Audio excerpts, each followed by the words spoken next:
Today's 49ers report is presented by Manscaped. Guess what's trending nationwide right now on Twitter? Big Cock Brock.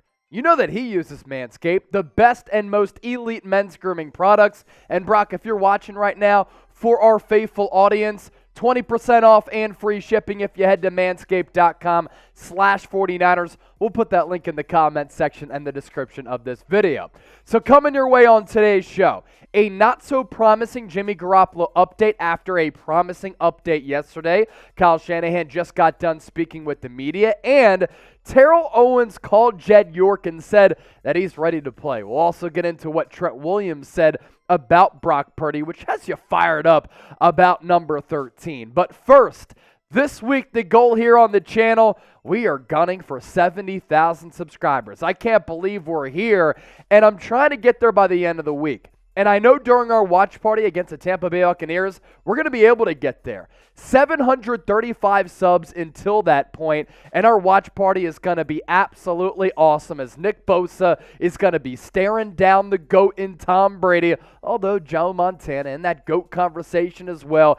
Either way, it's going to be a blast. So if you want videos every single day on the Niners, the channel has been so hot. News, rumors, analysis, live shows, and watch parties, everything so informative and entertaining. Hit that subscribe button right now. We begin with Jimmy Garoppolo, and as I said, Kyle Shanahan just spoke with the media this afternoon, and he is not too optimistic that Jimmy G will be able to return this year. This comes after the Adam Schefter report from Tuesday when he said doctors concluded that Jimmy Garoppolo does not need foot surgery. Still doesn't, by the way. It is not a Lisfranc injury. That remains true. And if rehab goes smoothly, he could have a chance to return in 7 to 8 weeks, which would put him at about the NFC Championship game. But Kyle Shanahan doesn't seem to be too optimistic that is going to be the case. So as of right now, could be the Brock Purdy show. Shanahan on Jimmy G saying it is not a Lisfranc, which is great for Garoppolo as an individual as he's set to enter free agency. They don't have to do surgery on the foot. It's still going to be a big recovery, much less than we anticipated, which is awesome news for him in the offseason. He'll be good to go right away, so it won't be like last year.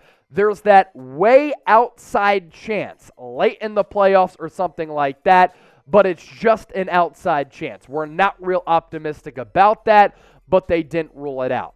So really, it seems to be a very minuscule opportunity and chance for Jimmy Garoppolo to come back and be the quarterback for this team if they make a deep playoff run. And if that is it for Jimmy G in a Niners uniform, he ends 2022 playing the best football of his career, in my opinion, which is why it's unfortunate for him and this football team. Went 7-3. He completed 207 of 308 passing attempts for 2,400 yards and a very good touchdown to interception ratio for his standards at 16-4. And it continues to look more and more likely that it's going to be Brock in the Bay.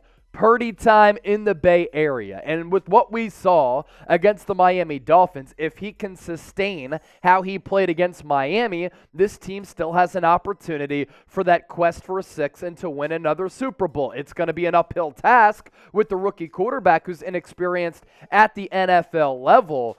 But given how good and elite the Niners defense is, combined with the fact that Kyle Shanahan is help guiding him, Brian Griese, by the way, deserves a lot of credit for the coaching of Jimmy Garoppolo and Brock Purdy this year, and the semblance of weapons around Purdy, I don't think that it's crazy if the 49ers end up representing in the NFC because of what this team has been through. They seem to have a bulletproof mentality. They have premier elite players on both sides of the ball. They're very well coached with Kyle Shanahan as well as DeMeco Ryans. And if Brock Purdy can play a clean brand of football and rely on that staple Kyle Shanahan ground game with Trent Williams protecting his left side, throwing it to Deebo Samuel, Christian McCaffrey, Brandon Ayuk, George Kittle, Jawan Jennings, the pieces are there to take the pressure off of a rookie quarterback to allow him to have success. And let's be real about the NFC right now. This is a conference that's wide open. Philadelphia Eagles, Dallas Cowboys, Minnesota Vikings, San Francisco 49ers, the top 4 teams in no particular order in the NFC right now. I think it's Eagles, Niners going neck and neck. I could see San Francisco with Brock Purdy beating any of those teams. And if it were a first-round matchup right now, the 49ers would be hosting the New York Giants, and that defense would be harassing Daniel Jones. So don't lose hope. There's still an opportunity that with Brock in the Bay, San Francisco can still have a very successful season and represent the NFC in Glendale, Arizona come Super Bowl time. I do want to hear from you right now in the comment section because this is absolutely fantastic. What is Brock Purdy's best nickname? If you're watching our watch party, I put this out on Twitter as well because now Big Cock Brock is trending nationwide. We started that. I believe we started that because right when he came into the game through that touchdown pass, we were saying Big Cock Brock. So what's his best nickname here? We came up with 3. Type 1 for Big Cock Brock, 2 for Dirty Purdy, 3 for Sturdy Purdy. Let me know right now in the comment section. Have some fun with it. As for players and coaches continuing to voice and show their support for Purdy, it really is telling that players in the locker room are like, yo, we'd rather have Brock Purdy than a guy like Baker Mayfield. That's what Brandon Ayuk said the other day. And players are rallying around this kid right now. Obviously, it's important for the culture of the team and for the winning nature of the team to back your starting quarterback, right? But players aren't going to go out of their way to really say these types of things, like what Trent Williams said here on Wednesday about Purdy. You would think that he's been in the league for 15 years. If you're talking, he'll say, shut your ass up. He ain't no timid rookie feeling his way around. He will get on your ass. You would think he's like Peyton Manning or something. And I think it's really important for Purdy to have that type of confidence and swagger. And that's what I like about Brock Purdy, especially at Iowa State. Kid's fiery.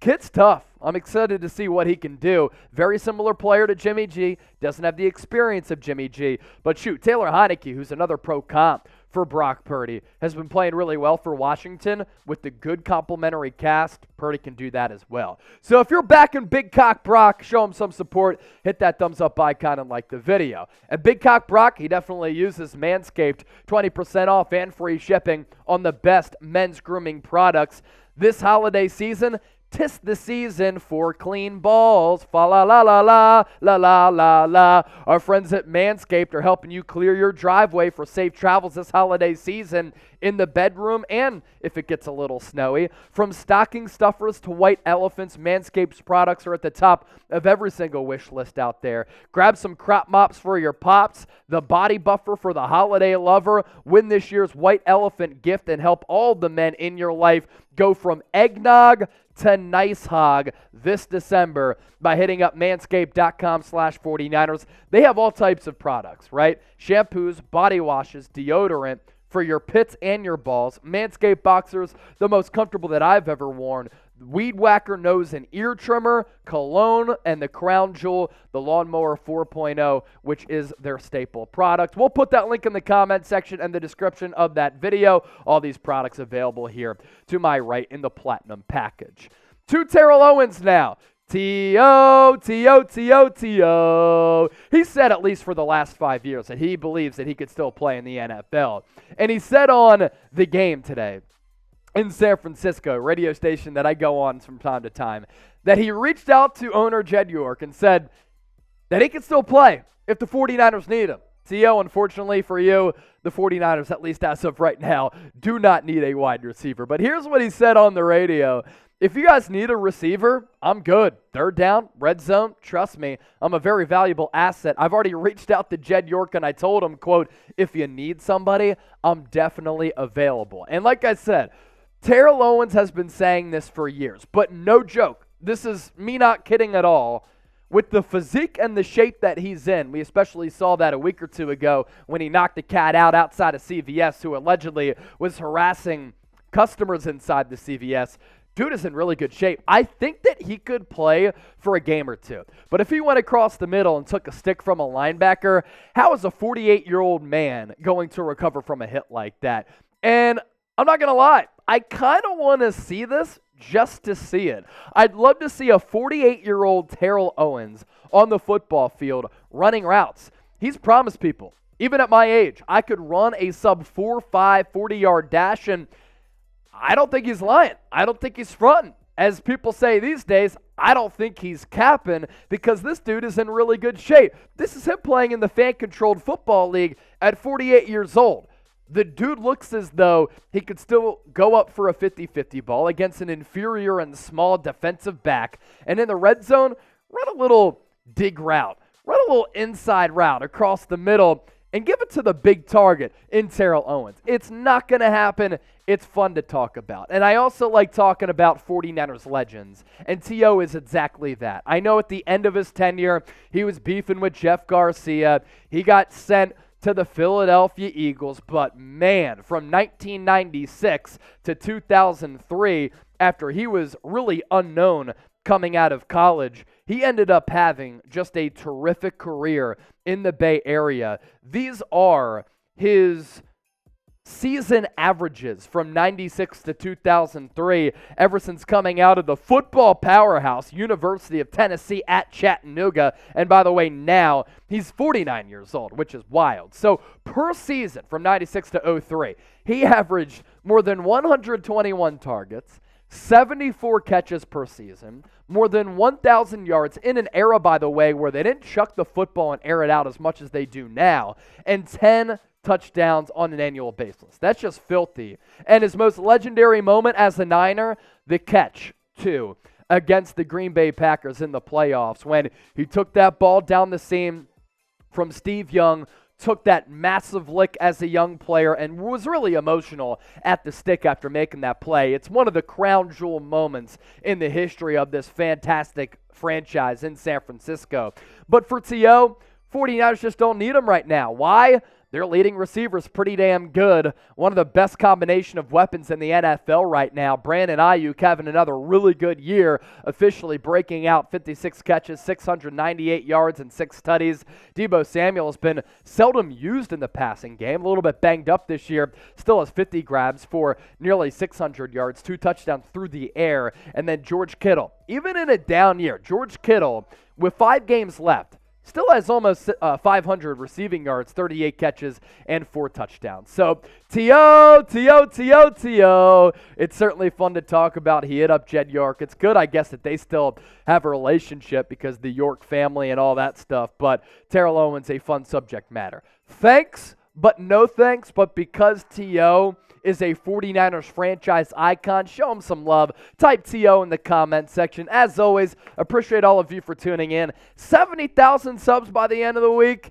Not a lot of YouTube channels out there doing what we do. Join the faithful family here at Chat Sports and subscribe today.